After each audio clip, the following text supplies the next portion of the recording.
I guess I'll just stand on already established protocols and to just say, like I mentioned yesterday, we are, as journalists, we are always learning from each other. It just happens that I'm on this side for this session of learning. And I want to thank Dr. Alada for making that possible, and then my presido. And now I want to quickly breeze through the effects of corruption. Why I'm laying most of this background is that I want to prove to you, like Catherine said, that investigative, reporting is very important in a country like Nigeria. So one place I want us to even discuss very well is the impact of corruption on Nigerian media. I mentioned it yesterday that we cannot say that Nigerian media is not immune to the prevailing culture of corruption in the country. So we should even be most worried about how corruption has affected our own sector. I know that some people have talked about it. Like I said, it's not just reflective of society because Nigeria is corrupt. It's even our basic cultures. Giving kola is part of our culture in Nigeria. There's no culture in this country that being a good host is not, part of the culture. So, but where is the thin line? Where is the thin line between giving kola and bribing a journalist? Like, I have a friend that traveled to Ghana. He's still practicing. He said he went to Ghana. Coincidentally, the Ghanaian High Commissioner, Nigerian Ghanaian High Commissioner, hosted them, and after the normal tea break and everything, being that they're even Nigerian journalists, so the man now gave them something. And they, being good people, quote unquote, they now went and met their Ghanaian counterparts and said, this is what ambassador give us. So, and they was say, no. They said, I know it's cola. And they said, no, they don't. As if they're offering them. They're offering a bullet. I don't know. That's debate, but that's what my friend told me. And at least Ghana is in areas. So he now said those journalists told him that, no, we've had our tea. That's what we expect. We don't expect anything more. We are okay. We are leaving to file our stories. And I think when I traveled to the UK, I went to Chelsea because that's my football club, and they showed us where they normally do their press conferences, and they showed me a department. They didn't do now as a journalist. Like, this is where there were wine glasses, tea cups. So this is where we, entertain the journalists that cover Chelsea. So at times either before the match or after the match, you can maybe have your coffee, and then maybe after the match you can now have your wine or whatever is available before the coach and whoever. So I'm like, oh really? They actually entertain journalists so much that they will even have flute glasses for sparkling wine and all that. So, but where do you draw the line between, do those journalists to collect kwa to say that Nkunku is the greatest? So I don't know that you call it kwa, but even this issue of corruption in the media has even been topics of research by academicians. So it's not just something that people are discussing in the that were abusing. Say, are you the journalist? The time I comment on people say, you the journalist, this brown envelope journalist, and I always flare up when they say that. But not that I'm not saying it can be anyway, but it's an insult that we always enter your body, no matter So Aderogba, PhD of the Linguistic Department of Washington State University's academic paper titled "Nigerian Media and Corrupt Practices: The Need for Paradigm Shift" identified bribery as the main act of corruption behavior in Nigerian media. Journalists involved in investigative journalism must themselves be transparent and honest. You have to come to equity with clean hands. As former UK Prime Minister David Cameron noted, press freedom does not mean that press should be above the law. While it is vital that the free press can tell the truth to power, it is equally important that those in power can tell truth to the press. We also have a code of conduct for Nigerian media, the NUJ. If you go to our website, you will see it there. I downloaded it. It's very explicit and it's quite all-encompassing. And of course, the 1999 Constitution, as amended, recognizes the media as the fourth estate of the realm, thereby making it the watch of society. It is, however, important to note that the journalist, as a whistleblower, must be as clean as the whistle. Also, earlier in the year, the Nigerian media inaugurated a 9-member board of National Media Complaints Commission, otherwise known as the National Ombudsman. The NMCC was set up to strengthen the public confidence in media through prompt resolution of issues bordering on ethical breaches in media content. Now we have moved from, we call it content.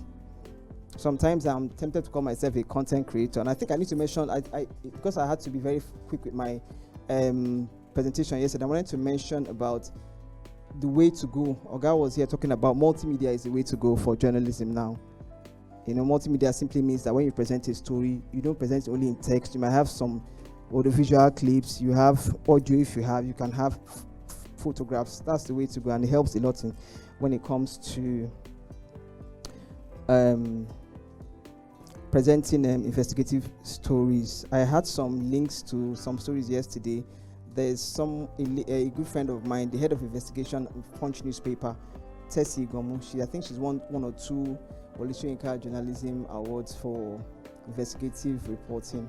There's one of the reports that she made, and I wanted to mention yesterday also that ultimately what investigative journalism is about is impacting society, and she did, and then you should be able to relate, and you should go beyond the national level. You can do subnational. She went all the way from Lagos to Ngokbala, who happens to be my mother's village, so I can relate the places she was mentioning, and how the military intervention there to fight unknown gunmen, how the military practically became lawless in that place, the extrajudicial killings and all of that. And it does make impact when you act that does this kind of journalism make impact, because one of the families of the young man that was killed by the military has gotten a court ruling of 200 million against the Nigerian army. Of course, the Nigerian army can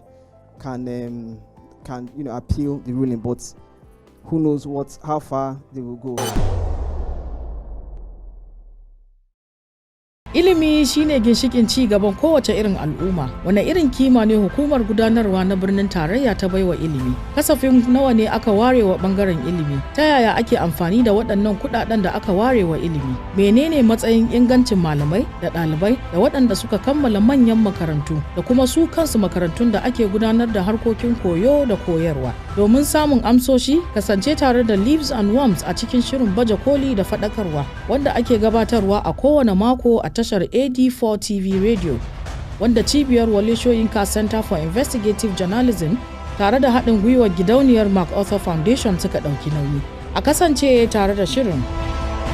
So, going back to our talking about professionalism and transparency by the investigative journalists, they talked about the commission. The new commission is a product of a collaboration between Nigerian Press Organization comprising newspapers, MPAN, NGE, NUJ, Born, and GoCorp, which is the newest of Guild of Corporate Online Publishers.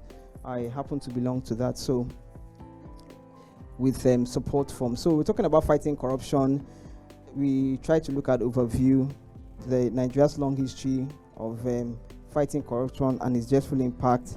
Talked about the commissions, ICPC, EFCC, NAITI, the Budget Monitoring, Price Intelligence Unit, Fiscal Responsibility Commission. All of these agencies have been created to try and curb corruption. I have a link there from a story I did about the challenges that some of these agencies have had to make sure that they reduce corruption to the barest minimum. And I also need to say that the Nigerian media reported and reporting the prosecution of these high-profile corruption cases by anti-graft agencies must continue because as this serves as a deterrent and us reporting these stories, and we also keep the people informed. Importantly, doing the story behind the story for high-profile corruption cases can lead to exclusive investigative stories. Now we go to the main subject of my presentation, which is transparency and accountability, holding the powerful accountable. I'm quoting the American lawyer and former senator.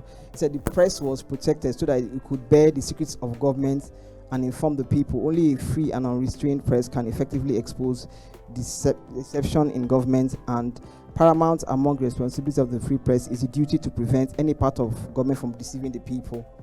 So that's like holding the high and mighty accountable. Investigative stories are the main tool by which the press exposes rot and mismanagement in government. Investigative journalism is a sure method of holding the powerful accountable. Therefore, I'm making my suggestions that media houses, newspaper, print, online should invest in training, empowering and equipping and funding the work and rewarding their reporters for conducting investigations into important disturbing issues. These reporters must be given ample time and support to develop well-researched and presented investigative stories. And I'm emphasizing that editors should also publish these big stories and not chicken out on doing so. There are some times that reporters will go the extra mile to get these stories, and some considerations, political and all of that, and maybe the issue of corruption also raises its head. Yes, as mentioned earlier. So media houses should have in-house reward system to encourage initiative and professionalism among editorial staff. Sometimes most of the things that we in the media accuse politicians and administrators of rewards, you see people who deserve promotion in media houses is politicized. Editors and media houses should stand by their reporters who have done a good investigative report. I think we spoke about there are some media houses that I'm proud to say that they do stand by there, like Punch, like Daily Trust, like Premium Times, like AD4 TV, radio. So they need to stand by there, because that's why some reporters are afraid to go into this. They wonder that when this story comes out and there's so much wahala, what's going to happen? There are some media houses, once you have a libel case, now they will give you they will give you 10,000 naira to go to Lagos and come back to appear as a witness in that libel case. So we're saying that it pays as media houses. If you do investigative journalism, you will get funding, and especially you know how to pitch stories and apply for grants. As an individual, as an independent journalist, as a media house, you will get funding in thousands of US dollars every year. So like my sister mentioned, Ruth Stener mentioned yesterday, that investigative journalism has always been there, but it's more like a niche now, that, like you said, somebody will establish a media house to focus. And then more importantly, investigative journalism helps give government and people in power on their toes. It makes them accountable and improves transparency, which ultimately promotes development and economic growth. So writing good investigative stories, and you know that some of these documentaries, I like documentaries a lot, even on Netflix, on DSTV I watch, because they're very informative. And investigative journalism also can be in documentary form. It doesn't have to be like, you can do a documentary about an issue, like the BBC report on sex for grades. It was more of a documentary than a report. So even if you go, and we are saying that we are trying our best, our guy is here teaching us how to do multimedia journalism. And now, like he also mentioned, sometimes when you're doing investigative study for audiovisual, it doesn't have to be the sharpest picture, it doesn't have to be as far as you get the recording that you want. So said sometimes the first thing starts with having a story idea. In those days when I was still in mainstream media, we can argue, go for editorial meetings on Sundays. So some story ideas might come from you. Most of the time, it's supposed to come at least 2 or 3 story ideas. Sometimes during the discussion, story ideas. So that's the first thing. A reporter should also maintain good sources who can give them a tip-off. They can investigate and develop into an exclusive story. There's one I did when my cousin kept calling me that there's a lady, she knows that I'm a feminist, so there's a lady that was killed by a guy who she accommodated. So I now followed up the story, and then Kuchingoro went to the lady's house, did interviews, went to the police for their... In fact, I had to wait for about 2 weeks or so for the police, FCT Police Command spokesman to even give me his response to... But I've been to the police station where the man was first taken to, and they confirmed to me, but they cannot give me the official police response that the guy actually did strangle the lady, and it looked like a case of rape too. So after the good story idea, the next step is to do the legwork, which we talked about yesterday, doing good interviews, meeting people, researching for your documents. And investigative reporting also means answering all the questions the reader might have. In the era of 5-minute read, a reporter may have as many scribbles and quotes from interviews, but when you write your story, you are only able to use a fraction of what you have gathered. So use punchy and explanatory quotes. Like we talked earlier, searching, cross-checking for the right corresponding documents, interrogating the laws which could have been broken in the process of government officials corruptly enriching themselves is helpful when it comes to writing good investigative stories. Because sometimes even the judges, they can't sentence anybody. There has to be laws based on which you have, infringed. So you see the kind of in-depth reporting that I keep talking about Punch and Premium Times, because sometimes they will quote the laws and almost direct the judiciary on where to. So there is the annual budget of states and the federal government. So the budget is a law, is an act of parliament. So sometimes when we're covering National Assembly and those covering finance and some other journalists who have gotten training on understanding the budget, once the budget is out, you can do 100 stories from the budget without even leaving your without even leaving your desk. Because you take last year's budget, you see that they budgeted maybe for 40 cars for PTDF, for let's say 250 million. The next year again, you see that same 50, that same line of the, but you now start wondering, didn't you buy these cars last year? Why? So once the budget is out, you can do so many stories from it. So we talked about fact checking, data presentation is one of the new things in journalism. There's a colleague of ours who was confiding, we're talking about career prospects, and she was saying that there's a job she was offered, and they were asking her that can you present data in graphics? So those are kind of things. Daily Trust does it a lot. Think Punch too. If you do that, we're talking about pitching stories, getting funding, getting support from organizations like AD for TV who are interested in. If you pitch story in the modern way, show them that you can present graphics and data. You probably, if you are 30 people applying, you probably be the one to get the grant or the support. So follow the money. We mentioned it yesterday and evening. That's one of the major things of investigative journalism. Follow the money. In my own case, for my topic, follow the laws and follow the big man or woman. So like I said, I saw one cool guy driving. So if tomorrow someone said this, I say, okay, I know the guy and I know where it's going to look for him. So you need to follow the money. Like we're talking about the budget too. So I've released 50 million for support for vaccination for polio. You go and follow the money and find out, for example, in Kano, if that 50 million, how many women, if you look at the quality of what they're giving, say they give you 50 million, they're giving more than sweet. Because when we used to cover polio in those days, in some northern states, they call north, some northern states, because we're rejecting the vaccine. So you say Governor boasting that I've added 25 million to my budget for polio so that they can buy things to entice mothers. So when you go on polio, you now look at it, is it this sweets they are giving these women that is the 25 million? So you follow the money. So journalists should, also be trained on financial reporting. Like, it's we that people have done finance or covered or been for some training. So you know how to look at the budget. What is the line budget? What's the subhead? And all that. It doesn't take too much time. Practice will make perfect, But you should also do stories on gender, human rights, and all that. Investigative journalists should have an in-depth knowledge of who is who. Not that you go to Hilton, a minister will walk past you and you don't know he's a minister. Or you go to the Hilton, the captain of Super Falcons will pass you. You know that this is Azizat, and you're a journalist. You should know who is who. So that when you see one Kurukere movement, you can say, this minister every day, how much his salary every weekend is in the Hilton? How is he funding this lifestyle, for example? And you should try your best to have wide contacts beyond just knowing them facially. Have wide and then have reliable sources. Sometimes you go to ministry. When I was a young reporter, every day you go to, before you know, some people start being friendly to you. Can you be the gate man, Can you be anybody? So you can be the director. And in most cases, there will always be good stories, because once there's somebody that is an aggrieved party, that is how you get. So, and there's hope, because there's always be an aggrieved party. Maybe they share 200 million and they gave him 20 million. I said, I'm even the main director, because I give him 20 million. So like doctor was saying that some people were saying, you come and meet. Some people do that. But sometimes you don't even need to bring the PROs. Some PROs do that. They will leak stories so that they can make so-called money. But if you have the girlfriend to one director, say, I've known this man for 1 year. He's been dating me. I know how much he has made. Come on, all my mates are driving this. And he's there giving me 10,000. So you can, once it's an aggrieved party.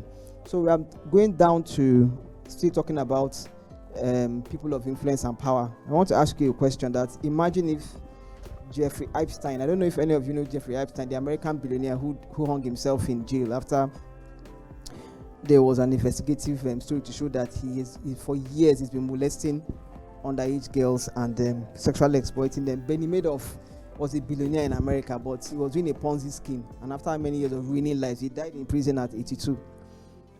So can the ongoing trial of President Trump ever happen in Nigeria? That is also a product of good reporting. The press exposing him that he was boasting about showing people classified documents. In Nigeria, Stormy Daniel is a big time escort in America. Imagine a big time escort in Nigeria coming to say that, I want to say the truth about Trump.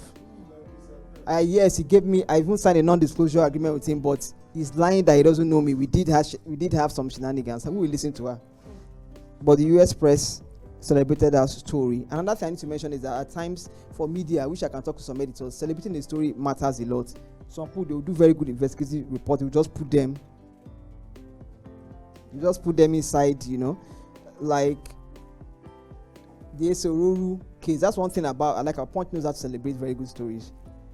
They will put it on cover and they will follow it up until they see the end of that story. And that good story that comes to mind for me is the story about Emmanuel Bello, who has gone back to government now. He's back to Taraba government. First time I met him, I said, I like your story for me. That was the story for the year. The story you did on former Zamfara governor marrying an underage girl. To me, that was the story of the year.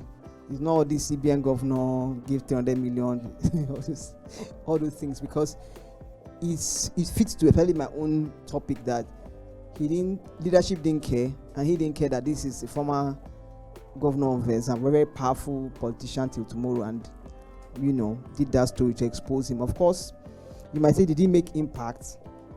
Because he now relied on religion and other things too. And then of course, the FCT does not have a governor. I'm sure if it was in Lagos, you wouldn't have found it very easy.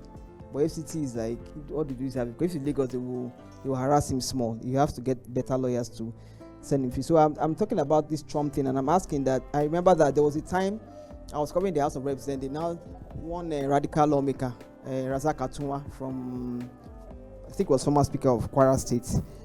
They were doing this Malabu scandal. I think I read somewhere that federal government finally settled out of court for that OPL. I think it's OPL.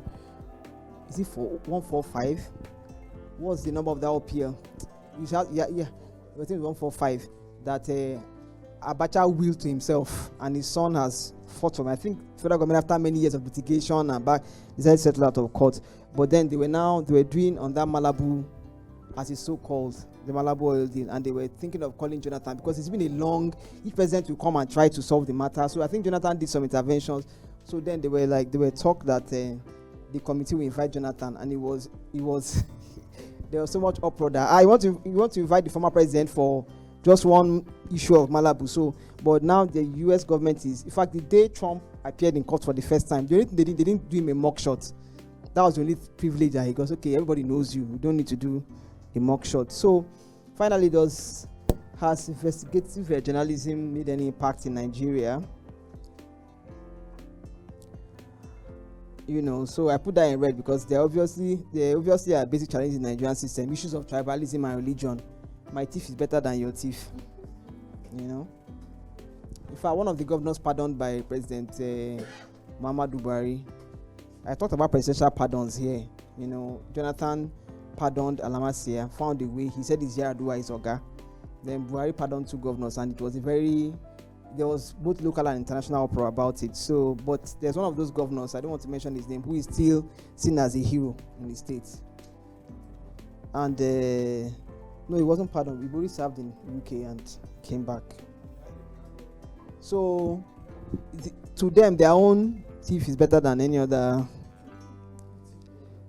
So we also have a weak criminal justice system where the prosecuting agencies need more training, better equipping, in addition to more transparency with the operations in order to bring more powerful people to justice. So, I mean, either maybe journalists will feel more, happy that all the work he has done. And then the politicization of these investigative agencies is also a major challenge to their being professional.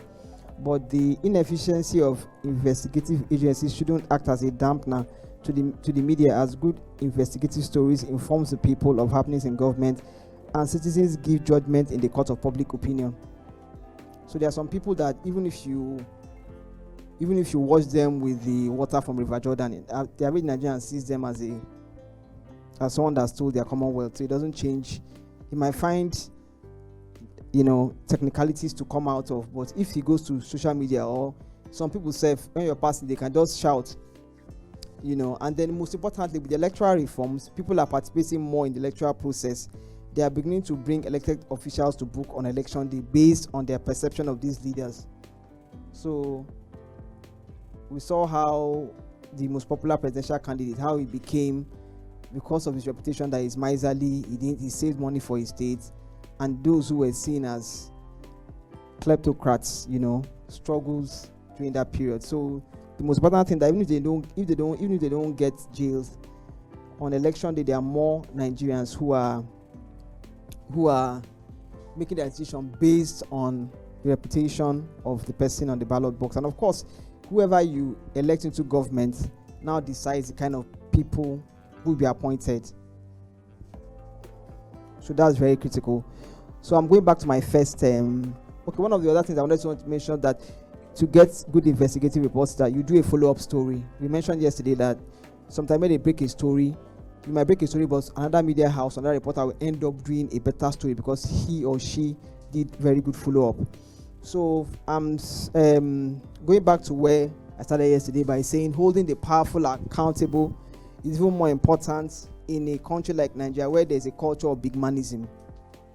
Even your local place, the big boy has more power. If he does something, go to the police station, he will,